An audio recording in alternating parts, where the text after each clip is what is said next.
Neste vídeo apresentaremos a resolução do exercício sobre análise de circuitos transitorizados da disciplina de Eletrônica Geral do curso de Automação Industrial do IFMG Campus Betim. A questão pede a análise do circuito apresentado, ou seja, a definição das correntes e tensões nos três terminais do transistor e a definição da reta de carga do circuito de coletor-emissor. Para isso, assume-se um beta ou ganho DC de 100. Bom, para fazer a resolução desse circuito, primeiramente é interessante fazer um redesenho desse circuito de forma a evidenciar o circuito de base emissor e o circuito de coletor emissor. Percebam que o circuito de base emissor ele começa com a resistência de 140K anexada à tensão de 8 volts. Dessa forma, nós podemos redesenhar o circuito dividindo a tensão de 8 volts em duas, da seguinte maneira. Ou seja, ambas são a mesma tensão, são a mesma fonte de tensão real de 8 volts aplicada ao circuito. Mas nós podemos redesenhar como sendo duas fontes de tensão de 8 volts, cada uma aplicada a um dos circuitos, uma das malhas do transistor. Sendo assim, nós temos que agora transformar o transistor, o símbolo do transistor, em um modelo elétrico para poder resolver o circuito. Para isso, nós vamos fazer a seguinte consideração. Nós vamos assumir que o transistor está operando na região ativa. Por quê? Porque essa região apresenta uma relação entre as correntes dos três terminais. E isso simplifica muito a resolução do circuito. Bom, o modelo do transistor na região ativa é chamado modelo de Hebesmol, que é apresentado no circuito ao lado. Este modelo possui uma fonte de corrente igual à corrente coletor e um diodo entre a base e o emissor. E esse será o circuito que nós iremos resolver. Bom, redesenhando aqui o circuito, nós vamos primeiro identificar os terminais do transistor e identificar também onde estão as correntes que nós queremos calcular. Bom, identificando primeiro os terminais do transistor e as tensões que nós vamos calcular, nós vemos que aqui em cima, onde está marcado vermelho ali, nós temos o terminal de coletor do transistor e a tensão VC é a tensão desse terminal até o terra. O outro ponto é o terminal de emissor, e a tensão VE é a tensão desse terminal em relação ao terra também. O próximo ponto é o terminal de base, e a tensão VB é a tensão do terminal de base em relação ao terra. Nós podemos ainda identificar a tensão VCE, que é a tensão entre o terminal de coletor e o terminal de emissor, marcado aí na figura. Nós temos também a tensão VBE, que é a tensão entre o terminal de base e o terminal de emissor, onde está o diodo, percebam. Além disso, nós temos a corrente de base, que é a corrente que entra no terminal de base, a corrente de coletor, que na região ativa é regida por essa equação, ou seja, a corrente de coletor é igual a um beta, chamado de ganho DC, vezes a corrente de base, e a corrente de emissor é a corrente que sai do terminal de emissor, e ela é definida por essa expressão. Ou seja, a corrente de emissor é igual a beta mais 1 vezes a corrente de base. Unindo essas duas expressões, nós podemos fazer uma relação entre a corrente de coletor e a corrente de emissor também. De forma que a corrente de emissor vai ser a razão beta mais 1 sobre beta vezes a corrente de coletor. Tendo isso em mente, nós podemos então fazer a resolução do circuito. Para começar a fazer essa resolução, nós iremos resolver primeiramente o circuito de base e emissor. Isolando esse circuito, nós temos a seguinte malha. Levantando a equação dessa malha, levantando a lei de Kirchhoff das tensões dessa malha, nós temos a seguinte expressão. Percebam que, para montar essa equação, nós usamos a corrente de base e a corrente de emissor.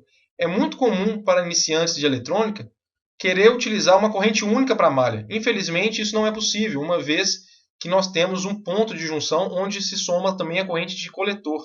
Ou seja, a corrente de emissor que passa no resistor de 1,8K, ela é diferente da corrente de base que passa no resistor de 140K. Felizmente, se nós considerarmos a condição de região ativa, nós podemos fazer uma simplificação, já que nós acabamos de ver que existe uma relação entre a corrente de emissor e a corrente de base, dada por beta mais 1. Substituindo a corrente de emissor pela sua equação anteriormente vista, nós temos essa seguinte expressão, onde apenas a corrente de base é identificada. Ou seja, nós podemos isolar a corrente de base e calculá-la, de forma que termos para esse circuito uma corrente de base de 22,7 microamperes. Uma vez identificada a corrente de base, as outras duas correntes saem das relações da região ativa. Como o IC é igual a beta e B, nós temos que o IC é igual a 2,27 mA, o IE é igual a beta mais 1 IB, então a corrente de emissor é igual a 2,29 mA. Uma vez encontradas as três correntes, nós podemos encontrar as tensões dos terminais do transistor. Primeiramente, para encontrar a tensão do terminal de base, nós temos que ver qual que é a tensão desse terminal em relação à terra. Percebam que a corrente de base gera uma queda de tensão na resistência de 140K, de forma que a tensão de base VB vai ser igual à tensão da fonte de 8 volts menos essa queda de tensão, que no caso vai dar 4,82 volts.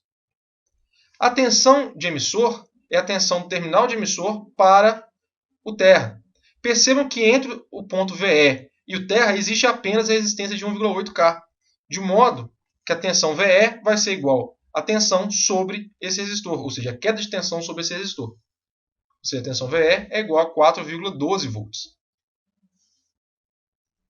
Bom, uma vez calculado as três correntes e as duas tensões, falta-nos calcular a tensão de coletor.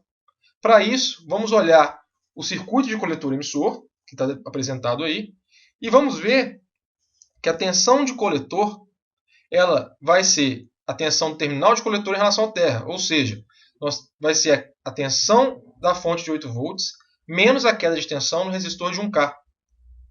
Dessa forma, temos que a tensão de coletor é igual a 8 menos 1K vezes IC, que é igual a 5,73 volts. Bom, temos as três tensões e as três correntes no transistor. No entanto, nós temos que provar que a nossa consideração de região ativa é válida. Para isso, nós temos que calcular qual que é a tensão VCE. Por quê? O limite da região ativa ocorre quando a tensão VCE é igual a 0,2 volts para um transistor genérico. No caso, se a tensão de VCE calculada for superior ou igual a 0,2 volts, nós realmente estaremos na região ativa. Caso a tensão VCE seja menor do que 0,2 volts, nós estaremos na região de saturação e toda a nossa análise estava equivocada. Então vamos calcular a tensão VCE. A tensão VCE é a tensão no ponto de coletor menos a tensão no emissor. Fazendo esse cálculo, nós encontramos 1,61 volts. Como o VCE encontrado é superior a 0,2 volts, nós realmente estamos na região ativa, ou seja, nossa análise foi acertada. Então, aqui temos as três tensões, as três correntes desejadas pela questão. Nós precisamos ainda definir a reta de carga. Para a definição de reta de carga, nós olhamos apenas para o circuito de coletor-emissor. Então, substituir o transistor pela sua tensão VCE, mostrando ali no circuito uma fonte de tensão no lugar onde estava o transistor. Bom, se nós fizermos a análise dessa malha, levantar a lei de Kirchhoff das tensões para essa malha, nós encontraremos a seguinte expressão. Para encontrar a reta de carga, nós precisamos definir a tensão de corte, que é a tensão VCE quando as correntes IC, IE e IB são iguais a zero. Fazendo isso, utilizando a expressão inicial, nós encontramos que VCE tem que ser igual a 8 volts. VCE de corte é igual a 8 volts. E, além disso, nós temos que definir qual que é a corrente de curto-circuito, que é a corrente que passa pelo coletor quando a tensão VCE é igual a zero. No entanto, nós temos um problema, porque na definição da malha nós temos a corrente de coletor e a corrente de emissor. Para encontrar a corrente de curto-circuito, nós vamos fazer a seguinte situação. Nós vamos considerar que a corrente de curto-circuito é a maior corrente ainda na região ativa. Isso é uma análise mais simplificada, mas ela é válida, uma vez que a corrente de saturação que nós vamos encontrar depois, ela não vai se alterar com o aumento da corrente de emissor. Então, essa consideração é válida para definir a reta de carga. Quando nós fazemos essa consideração, nós fazemos que a corrente IE e a corrente IC são muito próximas. Como nós observamos na resolução do circuito, a corrente emissor e a corrente coletor são realmente muito próximas na região ativa. E, além disso, a tensão VCE tem que ser igual a zero, né? Porque nós queremos analisar a corrente de curto. Fazendo isso e utilizando a equação inicial, nós encontramos a seguinte expressão, o que nos dá uma corrente de coletor de 2,9 mA. Dessa forma, nós podemos traçar a reta de carga, né, usando os eixos IC como o eixo Y e VCE como o eixo X.